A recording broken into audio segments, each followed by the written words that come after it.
They were essentially just going into a really big frag fest. It was how many kills can you get in the shortest amount of time. So, you know, what can you do? But after the back of that first game, some interesting statistics for you. Atelco, overall, team kills, team Atelco, 4. Great, Hyper. And that was reflective in their score towards the end. But I think we sort of expected. Yeah, there is a balance of, you know, number of kills. Definitely is going to help you out. It's a first-person shooter, so naturally you want to shoot and get them. But the reality is that support, much like that winch, you so desperately want it to land. Oh, you're kidding me. Were we watching Glitch Captures get all that information? This is time and time again. I see Glitchcap in other tournaments. He is that cheeky invis that will get every information and free kills from doing that. And you have to in that position, but this is the thing. Every single light right now is on the V9S, and it is so strong. Even after the recent changes that are received, it is still a pick that lots of lights are opting to run. And I think that is something that we have seen really across the entirety of competitive finals at the moment. We do have an MMA, sorry, I do apologize. But aside from that, everybody else, V9S, it is a gun that you're going to see a lot of. A very quick wipe there for Lights Out. Mind you, in the background, Durrani goes down, and that's the first team wipe for this matchup. Fake Cows, ultimately the ones that go down. Comparatively to the statistic we thought just before, at the end of that cash out, Hyper, 27 combined team kills for Lights Out. That is almost a 30 bomb in one game of cash out between 3 people. That is a hectic effort. I think anyone who turns around and goes, oh yeah, I got 30 bomb, is just like the biggest ego line you can say. Yeah. But as a team to say I got a 30 bomb, yeah, 100%. Already I feel my ego start to set up. A bit of a massive off angle we're seeing there. Of course, looking to defend over by the offices, but it is off angle in the sense that they're not inside the building. They allowed fake out, well, not fully allowed, but they did put damage down, but fake outs having to see them first before then actually getting to the objective building. So new strategies coming into play. I've not seen that one before. It'll be interesting how they can stop the rest of Fake Cows from getting onto sites. As once again, Rabinski, you don't let Rabinski gargoyle in the corner, which finds it perfectly, and this is going to be a clean-up house. Yeah.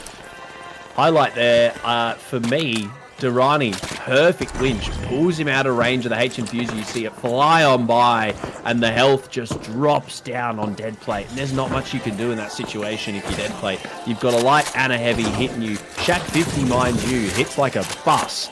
And there's not much you can stop it with, other than either getting a barricade up or a H-Infuser directly pointed at you. And it was taken away. That winch was quite literally perfect. Could not have gotten any better. So, for Lights Out, it is chalk and cheese right now. Gargoyle up on top here, watching the rotate in. Rabinski is going to find one. Glitchcap goes down. It's now just Kodaft and Deadplate looking to make something happen. These sonar grenades as well, something I want to highlight, have been causing some major issues. Fake Cows, they don't really know what to do with themselves in this situation. They keep getting spotted every single time, and it puts them in a really difficult situation. I mean, we look at this fight here. Deadplate's walked away with his life for only just a moment, but all of that was based off of information collected by those sonar grenades. Being bought by Rabinski, you've got so much more information than what you're already gathering doing that gargoyling as well. You can sit in the corners. That's the thing. That's the beauty of it. You can do both ways. You don't actually have to shoot these people. You can let them run around in front of you. You can let them do all sorts of things. And you gather all that information. That is your job as a light. You forward all that to your team. And then when they know what's happening, you can pretty much win every single gunfight as long as you play your cards right. And that is exactly what Lights Out are doing right now. This is a masterclass of how you manipulate the other team into doing exactly what you need them to do so that you can kill them in the most effective manner. That is what we're watching happen right now. We call them cowboys at the end of the day. They got the lasso, they've got it around the cattle, and they're doing all the damage they need to. God. They're going to send them to the slaughterhouse for the second time. Great amount of damage being put down, and the Fake Cows having to hide for cover, bury themselves into the lower grounds of this building. But even so, the hunt still continues. Durrani has been formidable on a heavy. We've seen him on Not So Secret being dangerous. He continues to be dangerous once again. Wow. He finally gets dropped. It's down to a 2v1. Somehow Fake Cows have brought themselves back to life. Don't Rage left alive. But is that a person you want to go against? And is it too late? Mind you, Volt's out. Not plugged though. And it's in a really, really far away position. Will definitely allow Donk Rage some time to possibly go for a soft reset. They have left one behind to sort of gargoyle the bodies here, but I don't even think he needs to. He's just going to pivot away, and that is perfectly as so. Pull the teammate respawns off, get the coins in. There's no reason to hold on to them. It's a head-to-head. You don't need to keep them going forward from now, and it puts you closer to locking in these crossfires so that they cannot move that vault. Keep the pressure up. You've got the sonar grenades. This is very similar to what we saw Five Fears doing with that tracking dart once upon a time. Only they're doing it with the sonar grenades, and they're a little bit more present in the situation. They're not far away. They're sort of right next door, but they're actually going to go for a yoink, I think, is the play here, or at least look to rotate it out as they find some information. Glitchcap has switched off on to the 93R. We've got a battle of the heavies right now, but Fake Cows are looking a little worse for wear. Deadplate finally gets some H-Infuser to keep him up. Nullifier does not connect there, unfortunately, for Kodaf, but Glitchcap sitting in the corners in a great spot. He spotted one, absolutely melted. Double lights going to town, and it's now to Donk Rage. Has to find both in a light 2v1, but it's not enough.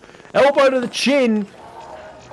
Good night. See you later. And it's going to be finally a plug over towards C for Fake Cows.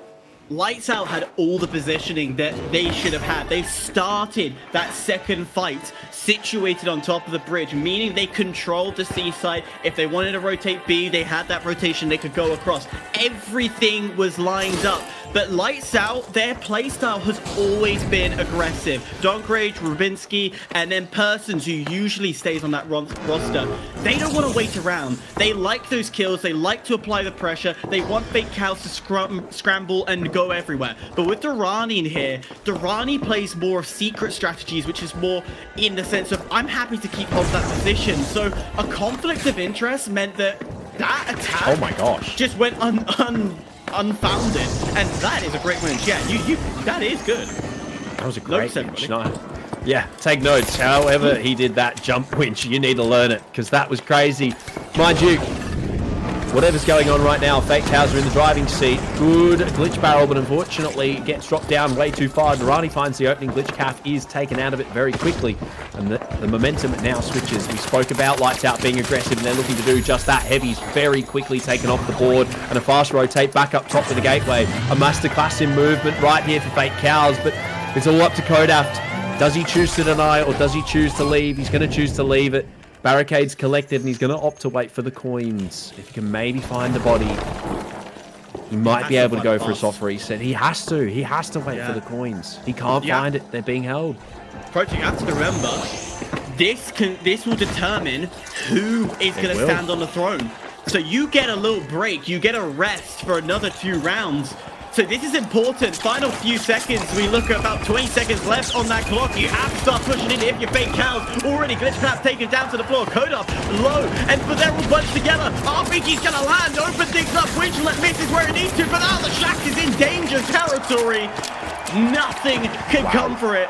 Lights Out will sit on the throne.